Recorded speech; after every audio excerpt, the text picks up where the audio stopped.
back to the channel and welcome back to another UFC fight prediction video. In this video, I'll be predicting the full card of fights for UFC Fight Night, Allen versus Costa. So without further ado, let's get to our first fight on the card. So we scroll on down here. Make sure everything's right, nothing's glitching, everything's good. So first fight we have in the women's strawweight division, we got Bannon versus Nicole Calliari. And how do I feel about this one right here is I'll go low confidence Bannon to beat Nicole Calliari. And by no means I'm like, oh my gosh, Bannon's going to win. In reality, as far as the matchup, I really don't care. If she wins, she wins. She loses, she loses. I just be predicting all the fights. So at this moment, I really could not care less who wins this fight or other. Or trying to feel like I'm intelligent by picking, oh, Calliari's the right side, Bannon's the right side, you're dumb. I do not care. I can be blunt as possible. I do not care about the matchup. So you're trying to make this a point of intelligence about who you pick in this matchup. And as a matter of fact, if you even think this is a matchup where it's a point of intelligence, this is not the matchup. This is really, you'd be better off just leaving this fight alone. Matter of fact, you probably better off picking Bannon. I think they boost Calliari for like a minus 300 favorite or something. I think Bannon, like, I forget what it is. I can look at it later, but she's like, Calliari like a 2-to-1 favorite, and that's extremely dumb. 2-to-1 favorite in a fight between two cans, but one of those cans at least got to win. Calliari's 0-1 in the UFC. She got knocked out. So, yeah. And they're both primarily grapplers, and Bannon's more busy on the feet. So, yeah, that's the point. Low confidence Bannon. Calliari showed some power on the Contender Series.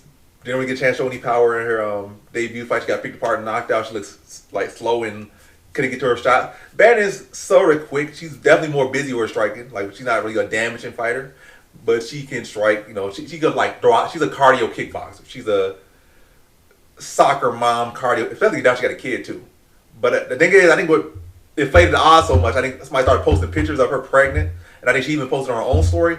But that kid's already like 2 years old or a year old. I think, so it's not like she just had that baby. I mean, in the long scheme of things, she just had it. But it's like, you know, some people like literally have a baby and then they'll come back again, like, as soon as they had the baby. Like, I think that kid was like a year ago, but we'll see. Either way, I ain't too fixated on anything in this fight, but I'm just going based off who Bannon showed me to be, who Calliari showed me to be. Don't care either way, but both grapplers. Bannon has won in the UFC, has won over a woman on his card as well. And yeah, Bannon's just more busy. They're both grapplers. Bannon's a little bit cleaner as a striker. Calliari has a little more power.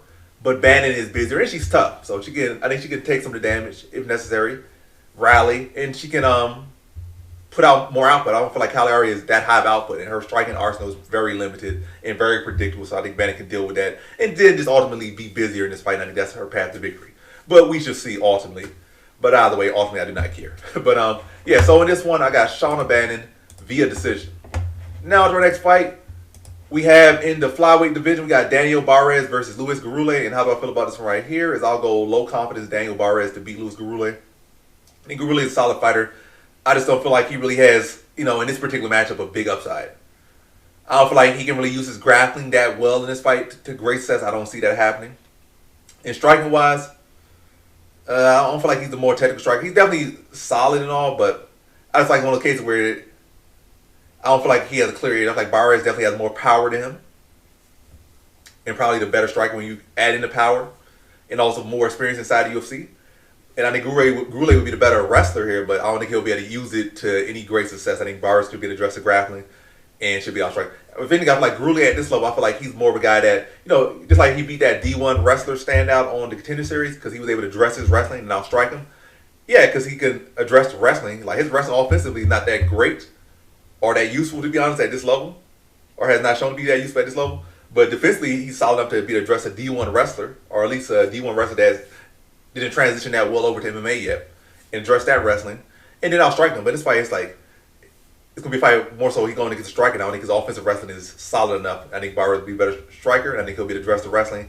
And again, I just don't think the stats line up. But we should see. By no means do I think this is no lock. I'm saying low confidence. So I think they're around the same level of skill. I just think stylistically-wise, I feel that this fight stylistically favors Barez, but we shall see. I think Barez will address the grappling, land heavy shots. Could see a stoppage, but I'll lean to decision. Gurule's pretty tough, and yeah, to see Barez landing heavier shots more consistently, doing more damage, addressing the grappling, and beating Gurule by decision. So in this one, I have Barez via decision. Now, after the next fight, we have in the women's strawweight division, we got Alice Ardelean versus Poliana Viana.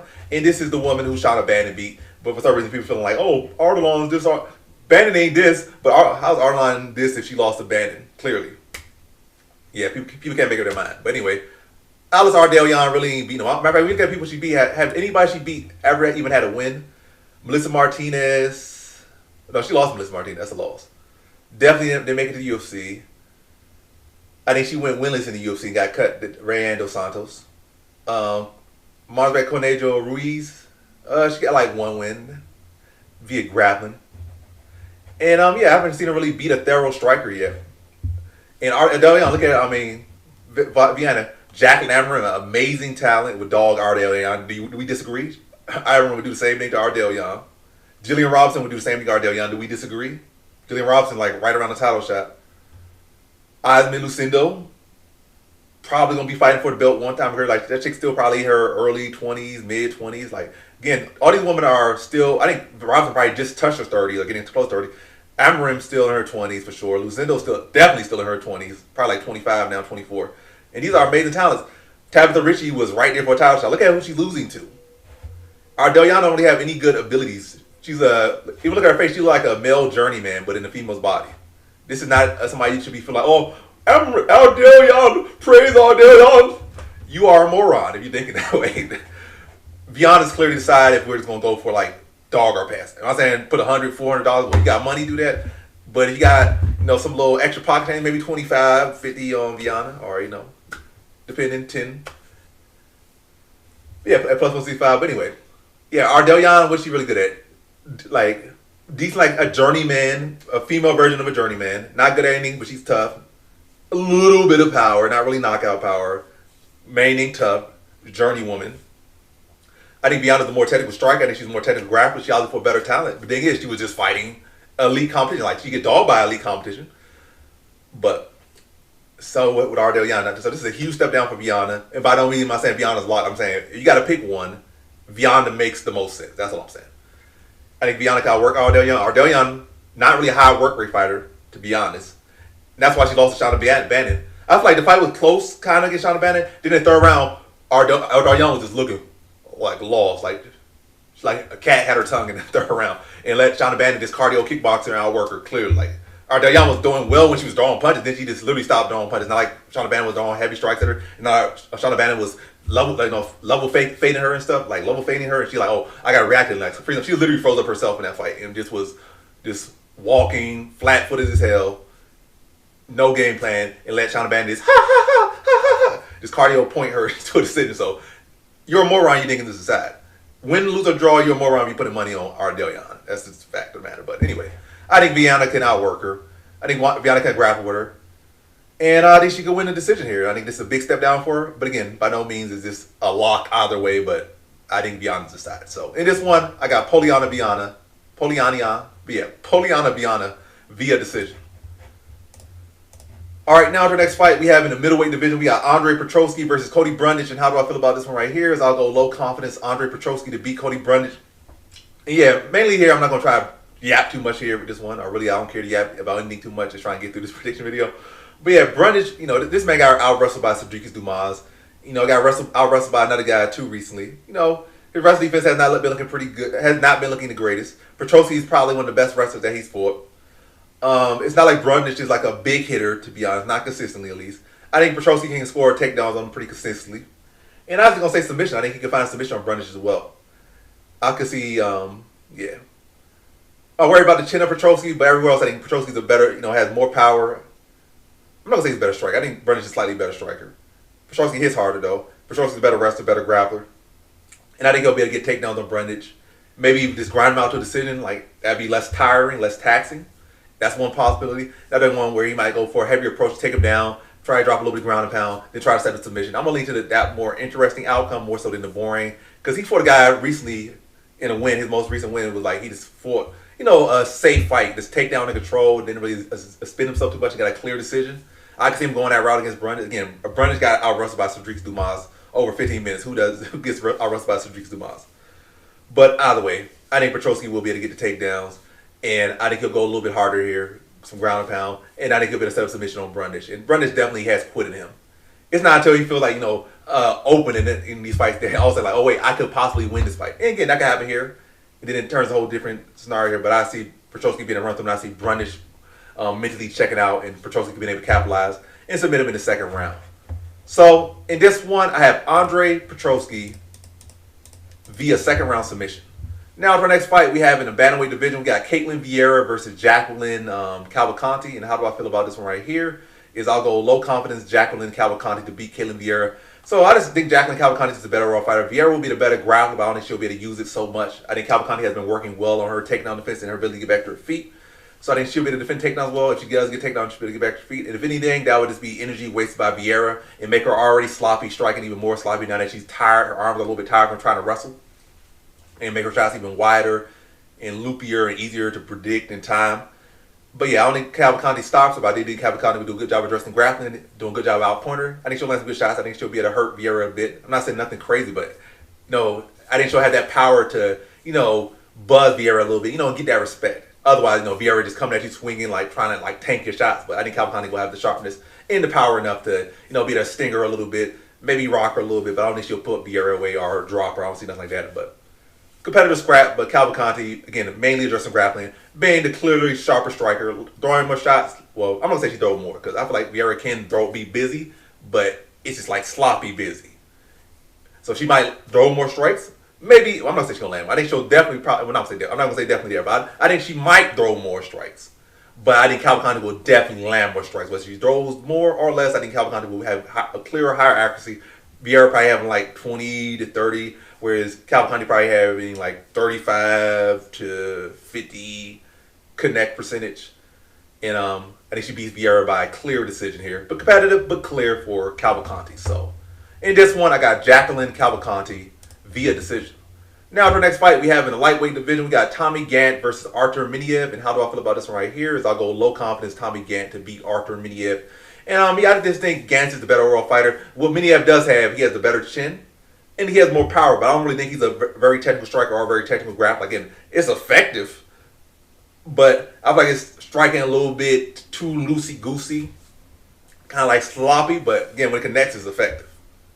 His grappling, I feel like, I've seen some of his submissions. I think he got some of these submissions, but I would look at him like, the guillotine has a lot of space in it. Like, again, it looks, he's a guy that's entering the UFC, so obviously you don't expect this guy to be like, oh, the guy that came from Bellator 10 years or 5 years in the Bellator, or this guy that was a BJJ world champion or competed at the Worlds for this and that. He's a solid MMA fighter, but I don't feel like he's ever was like a specialist in the area or he's fully developed as a fighter. So my main thing with Minev here is the power. That's the concern here. Gantt does have a question, Minev does have power.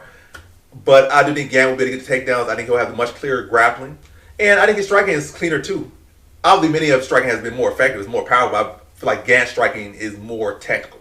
And again, don't get confused. Like somebody can definitely be sloppy to swing, boom, chin up in the air, stepping through to swinging big shots and be very effective with poor technique. And somebody can have the cleanest technique in the world, but like have pillow hands or just don't let the hands go. A lot of things happen. So I would say Minev is definitely the more dangerous striker.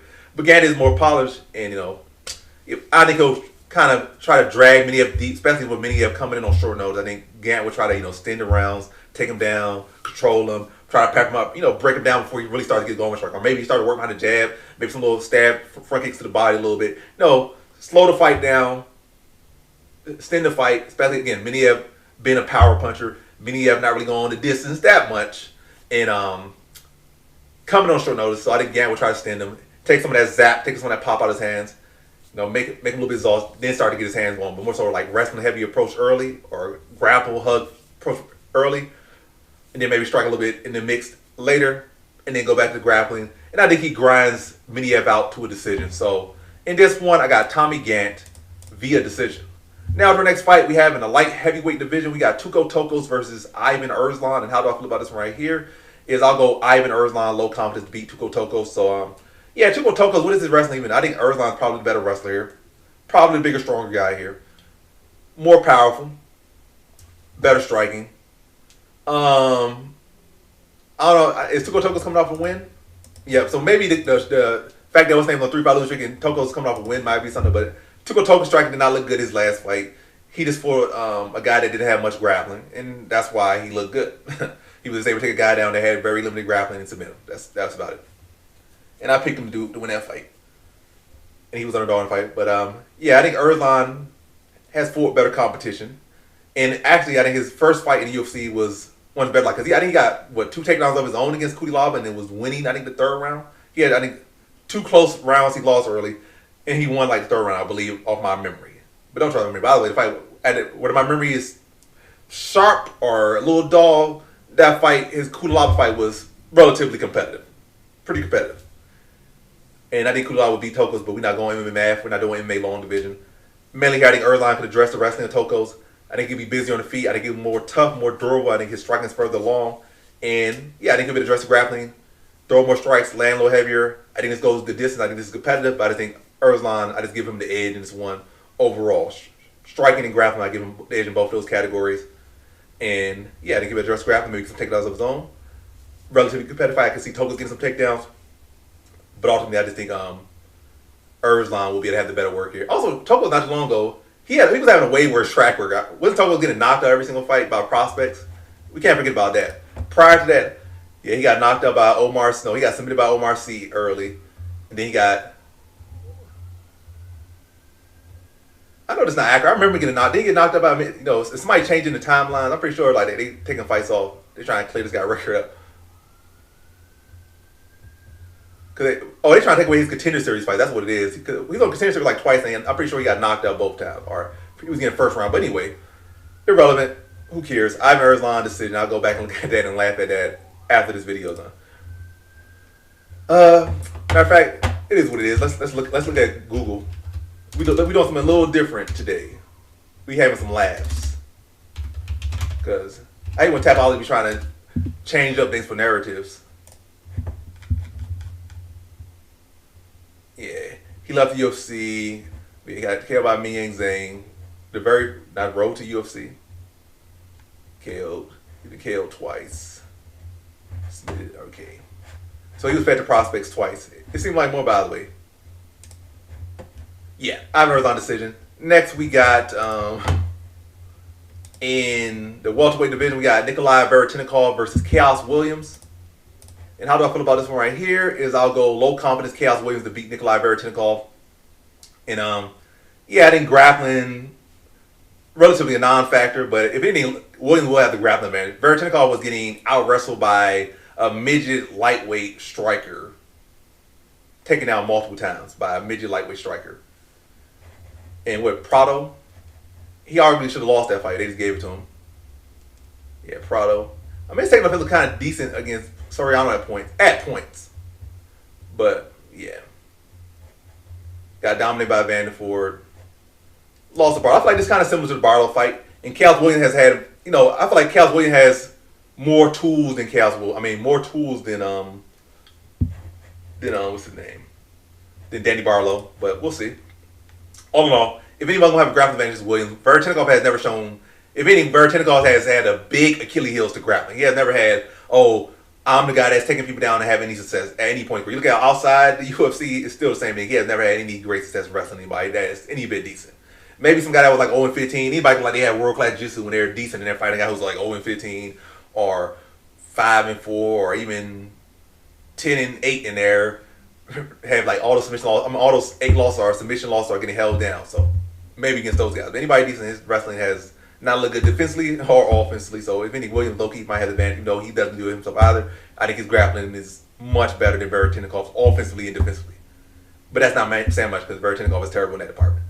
On the feet, Veretennikov has power, but I've seen Williams hurt. Not just people on the downturn, but Williams' power has. Hurt. I've seen him hurt decent fighters and fighters like with chins. Like Williams' power is more authenticated, and you guys can't really go off his losses too much because like Veretennikov is like a real pace pusher. And Andreas Gustafsson was like trying to chain wrestle, tie him up, not really giving too much room to breathe. Veretennikov was gonna try to strike him and like land bombs, land shots. So that's what Chaos Williams wants to be. And then Gabriel Bonfim took him down, submitted him. With Bonfim like a BJJ black belt. Veretennikov can't grapple. Veretennikov, not a smothering guy. He's a striker. If anything, Chaos Williams going to have higher output, going to have more power. He has fought some real heavy hitters. And I think his chin has held up. I think his chin held up here. I think he'll be landing heavier shots. I see his competitive scrap, but I think it's going to be pretty much, I feel, similar, parallel to the Barlow fight, where Williams will have more power, dictate the pace of the fight. Veretennikov will have his moment. It's going to be close and competitive, because again, Veretennikov, purely striking, one of the better strikers in the weight class, to be honest. Purely striking, but then his grappling's so terrible that he's not going to be able to get there too much with the better strikers. But yeah, it's a striking battle. I think Caleb Williams going to throw more volume. He's going to land more volume. He's going to land harder, more consistently, competitive scrap. But again, it's similar to the Barlow fight, where Barlow was just able to outland him, outwork, and be busier and dictate the pace and tempo of the fight. And that's what I see here. So in this one, I got Chaos Williams via decision. Now to our next fight. Let's see how many we got more left. Okay. Now to our next fight. We have in the bantamweight division, we got Timmy Cuamba versus Bernardo Sopaj. And how do I feel about this one right here? Is I'll go low confidence Bernardo Sopaj. So first I was Cuamba. We look at his losses. Thomas Almeida and Balaji Oki. Or was it? Yeah, I think it was Balaji Oki. Both these guys are bigger guys. Like Almeida went up to 45 now. And doing, he's holding his own there. I'll give him that. He's not doing great or phenomenal by any means, but he's holding his own there. Sizable 145, so that was a bigger guy. Oki, definitely can't make bantamweight, so a bigger guy. So that's a good sign for him. And he had a great performance in the last fight. But my thing with Cuamba, I think even the contender series fight, I picked against him. I think he lost that fight. Obviously, I lost because I picked against him. But we look at the stats, he got outworked. You rewatch the fight, he got outworked. And I think he was doing a lot of, making a lot of noise, but missing and swinging. And they thought he looked cute or something, so they gave him the fight. But when you really look at that fight, he got outworked and clearly lost that fight. It was a close fight, but he clearly lost that. But they clearly had favor. They thought he was cute. They thought he had more prospect to him, so they gave him the win. And pretty much in all his fights, outside his last fight, last two, he's been outworked. He's never, or even the fights he do win and maybe land more, he's not particularly a busy fighter. He's not a guy you're going to see, especially, bantamweight. If I'm like a coach and stuff and I'm trying to get like a bantamweight champion, I would want my bantamweight fighter, if the fight's going the distance or long, I would probably want them to average, like, especially if you want got to be champion. You would want them to probably to average, because it's a small midget man weight class. You would want these guys to be averaging like, my fighter's busy. He's averaging like 60, 70, 80 strikes. Matter of fact, even if he stop him in like the second round, 80 like total strikes, maybe like 60 sniff strikes. Cuamba, even in fights that kind of go long, he's not really averaging that much strikes. I think the most strikes he ever landed underneath the UFC banner. Hey, going out the way again. Let me see. Let's see. Timmy Cuamba. Let's see. Fight metric. He's not the busiest fighter. And again, that's what really should have lost him the fight on the contender series. See, like on the contender series, the guy landed 67 to 43 significant strikes. And probably even more total strikes. See, 82 to 44, and clearly lost that fight. I'm not just talking on my ass. I've been watching that fight. I picked against him. He really lost that fight. And they robbed me of a win. And then Oki, 33. Like, look at these low outputs. He's not a high output fighter. You look at Sopaj over here. Sopaj, no, he's a busy fighter. Typically, he got knocked out here. So that's the thing. He was doing good. He was wrestling, so don't confuse the opportunity. He got 3 takedowns to Oliveira. Arguably was on his way to probably beating Oliveira. 14 to 7, 33 to 9, 92. So overall, he landed 90 to 88. He outlanded him. And then when he got caught, obviously he got caught, you rock, somebody landed an extra follow punch on you. That stat started to build up against you. But anyway, Cuamba's not the busiest fighter. And Sopaj, pretty tough, pretty durable. That fight against Oliveira was on short notice. He came in. I like the fact that Sopaj is a little bit undersized, but I think Sopaj can deal with Cuamba. Cuamba's takedown defense is like 55%. I think Sopaj's takedown defense and offensive takedowns are like in the 70th percentile. Not to say he's going to have great success there, but I think it's something he can mix in. I don't see Cuamba having great success wrestling Sopaj, but I see Sopaj having decent success wrestling Cuamba, maybe to like 2 takedowns maximum in a close competitive fight. Then on top of that, Cuamba, he's not a consistent finisher, and he's even less a consistent high output guy. His output is pretty low. What the most strikes he ever landed, or significant strikes he ever landed in the fight was like 60, 70. So, and Sopaj is much busier than him. So in a close fight between two solid prospects, I'm leaning the guy that can mix it up more and the guy that has shown to be busier, and that is Sopaj. Cuamba kind of slows down in fights. His output is never particularly high. So leaning to the guy that's going to be busier and the guy that can mix it up, and that's Sopaj. So that's why I'm leaning Sopaj. That's my reasoning. So in this one, I got Bernardo Sopaj via decision. Now to the next fight, we have in a catchweight at 215, Modestas Bukauskas versus Christian Edwards, and I'm going to just rush through this one because I yapped about like this one. But Christian Edwards is a solid fighter, but he just I just don't really feel like he is special in any particular. Like, he don't have no real significant power, no real significant experience. Wrestling's pretty questionable. I feel like Bukauskas is better everywhere. And I think Bukauskas, even though he's not really a big puncher, I think he can put his shots together and touch Edwards' chin. Edwards don't have the best chin either. So Bukauskas don't have the most power, but it's enough. He definitely has power. And Edwards don't have the best chin, but I think Bukauskas is the more technical fighter, the more accomplished fighter, more skilled fighter, more experienced fighter. And I think he'll be able to find these shots, and I think he'll be able to put Edwards out in the second round. I'm going to say first round. I said first round on a quick pick. So first round TKO, Bukauskas. So in this one, I have Modestas Bukauskas via first round TKO. Now for the next fight, we have in the bantamweight division, we got Malcolm Wellmaker versus Juan Diaz. And how do I feel about this one right here? I'll go low confidence Malcolm Wellmaker to beat Juan Diaz. Juan Diaz is a solid fighter, but I just have not seen enough from him. I like what I've seen, but I just not, as far as level of competition, I can't really rate too much. He literally got a punch bag given to him on the Contender Series, so I can't act like, rate his skill so much. Malcolm Wellmaker had a good fight in a losing effort, in an upset effort in his last fight. But I think he'll grow from that fight. I think he'll work some tools there. I think he's still the more talented, more athletic fighter. And now he has experience. He's taking his first L as a UFC fighter. Yeah, that was his first loss, period. And I think he'll be able to rebound from that, come out here sharp, land the better shots, be the quicker, sharper, more accurate fighter. But competitive scrap nonetheless. But Wellmaker, having gone through that literally in his last fight, I think he'll be able to push harder. And also Juan Diaz showed a bit of slowing in his last fight. Despite getting the finish, he was kind of slowing a little bit in the last fight. He was showing a little bit of fatigue in his last fight. And I think Wellmaker could be able to, with that experience, can be able to extend him deeper. Again, having learned from that war in his last fight, and expect a better version of Wellmaker. And I think he beats Juan Diaz via decision here. So in this one, I got Malcolm Wellmaker via decision. Now to our next fight, we have in our co-main event in the featherweight division, we got Duho Choi versus Daniel Santos. And how do I feel about this one right here? I'll go low confidence Daniel Santos to beat Duho Choi. Duho Choi's, he's a solid all-rounder fighter. But I think Daniel Santos is a more well-rounded fighter. He has shown wrestling, he has shown grappling, and really in all of his losses, all of his wins. And I think he's on a 2-fight winning streak against Korean, or maybe a 3-fight winning streak, 2-fight winning streak against Korean. I think on both of the fights he was underdog. One fight he heavily used his grappling to win. Other fight he caught him. So he's been with some solid Korean talent. Obviously, Duho Choi is the best Korean talent he has fought to date. But I think Daniel Santos will be the better wrestler. I do think he's a tougher fighter. Duho Choi has not really shown me, he's shown toughness, but the ability to be tough and win, he has not shown that. Daniel Santos has shown toughness, the ability to navigate adversity and win in multiple fights. Where Duho Choi, he has shown me toughness, but we have seen him in tough fights, but he came out on the short end, like against Cuz Swanson, or came up in the draw against Kyle Nelson. And then we see Jeremy Stevens and Jordan just run through him. But I think Daniel Santos' striking is very underrated.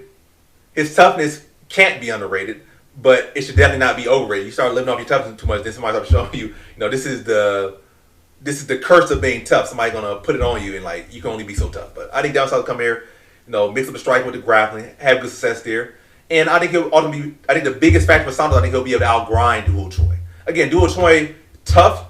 But as far as success rate, he's a good front runner. But as far as being tough and being able to come from behind and battle through adversity and just grit it out and to a win, keyword to a win, that's the fact where I think Daniel Santos clearly has it. Daniel Santos can run through Duho Choi potentially. He can grind out Duho Choi. He can come from behind against Duho Choi. Whereas Duho Choi, I feel like he can have a tough fight, but he has to be the front. Either spark him early or a tough fight, but he's ahead and just be able to keep that lead or just maintain that lead enough and then maybe drop a third round. But I feel like he has to be the front runner, or potentially catch him. Whereas I think Daniel Santos can do all that and above. He could grapple him to a decision, he could strike him to a decision, knock him out, submit him. But I see a close competitive decision. But I just think again, Daniel Santos will be the one pushing, be the mix up, and ultimately outgrind Duho Choi. And I think he can hang with Duho Choi on the feet, on the ground. I did give Duho Choi a striking advantage, but I think I give Daniel Santos every other advantage.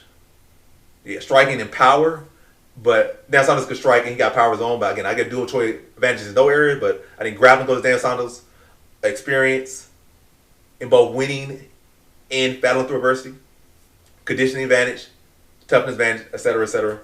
And I think he beats Duho Choi via decision here. So in this one, I got Daniel Santos via decision. Now to our next fight, we have in our main event in the featherweight division, we got Arnold Allen versus Melquizael Costa. And how do I feel about this one right here? is I'll go low confidence Arnold Allen to beat Melquizael Costa.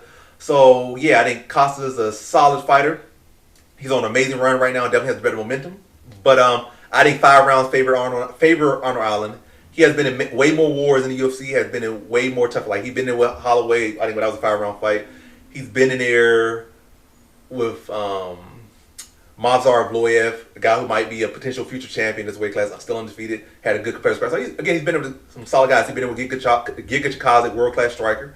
And had a pure striking match. Well, really mostly pure striking match with him. And was able to outwork him, outgrind him, break him down. And we've seen Costa when he has lost. We've seen him been outworked and lose. Or outworked and stop. And even like the Julian Erosa fight. He won and was probably going to win even if it was like a 5-round fight. Possibly.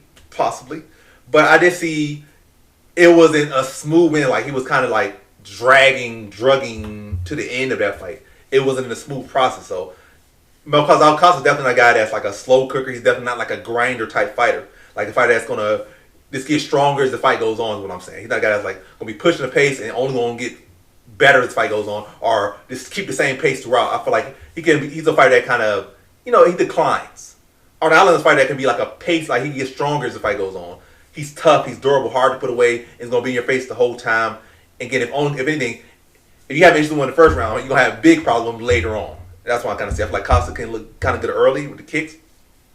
But Arnold Allen went in with a better kicker and Giga Chikadze, a more diverse, versatile kicker. Again, was able to wear him down. And also we see Costa struggle with takedowns against Christian Rodriguez. I can see Allen have some decent success from takedowns. I see Allen shutting down submissions of Costa, by going once he goes for those takedowns, doing a good job addressing the grappling. Again, Allen's a real solid gamer. Hard to submit, hard to mentally check him out. Like he's gonna be there with you for 25 minutes. Like you really gonna need something big to put him out there, and no one has done that yet. And he's been with the best featherweights there have pretty much ever been. Obviously, he ain't for no Aldo, he ain't for a Volk, but he's been in with Holloway, he's been in with Lloyd, and those are what Holloway like a top 3, top 4 all-time featherweight. Evloev top 10 all-time featherweight. So again, he's been in with some of the best guys. Different level than Costa has been there with yet so far, but I just feel like Allen's pace and pressure is going to wear on Costa. And I think 5 rounds definitely favors Allen. I say it goes to full 25 minutes, but I definitely think close competitive. Fights kind of be tossed up early, but I think down the stretch, I think those rounds will be clear and those rounds will be for Allen. I just think Costa's not going to be able to deal with that pace and pressure that Allen and intensity that Allen's going to be able to bring for the full 25 minutes. And Costa has not shown me to be a fighter that's a 25-minute fighter, or at least not a guy that loves and lives for 25 minutes. But we shall see. This is a big test. And if you're going to get a test for show how you could deal in 25 minutes, Allen there's like really no better test outside of, the guys maybe of Evloev and Volk and stuff, and Holloway, who's no longer in the weight class. But outside those guys, this is by all means the best guy that you work for 25 minutes and see if you're really that made for that. Because Allen's definitely made for that. Costa has not shown me that he's made for that. If anything, he has shown me he's not made for that. Because Garcia literally melted him with pressure and volume and got him out of there like in 2 rounds or something, or second round, or was it the first? But amazing run right now, but I think Allen will be able to present issues that Costa has not addressed. So I got to go Allen here. So in this one, I have Arnold Allen via decision. So that concludes my fight predictions for the full card of fights for UFC Fight Night, Allen versus Costa. And as always, thanks for watching. Peace.